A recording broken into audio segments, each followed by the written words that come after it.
Gas Sarawak, Petronas kena rampas duit. Bunyi macam drama politik. Tapi sebenarnya, ini isu 500 juta ringgit yang rakyat wajib faham. Kenapa isu ni timbul?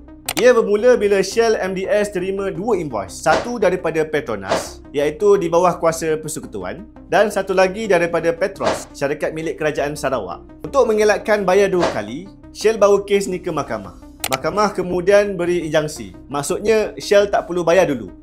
Tapi dalam masa yang sama, Petronas tetap wajib teruskan bekalan gas. Sementara tunggu keputusan penuh, Petronas terus salurkan gas walaupun bayaran tidak diterima sepenuhnya. Jumlah yang tertunggak ni lebih kurang 500 juta ringgit Malaysia.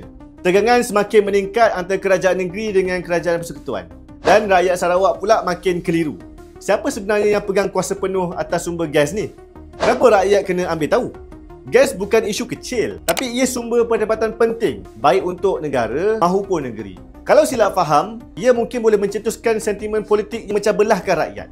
Sebab itu penting untuk kita faham proses undang-undang dan kedudukan sebenar. Bukannya terus menuduh tanpa fakta. Hakikatnya isu ni bukan sekadar perebutan duit, ia tentang hak negeri, kontrak persekutuan. Dan akhirnya tentang duit rakyat. Jadi sebelum kita menuding jari, lebih baik kita fahami dulu cerita sebenar. Aizudin Samni, Ideas that Move Malaysia Forward.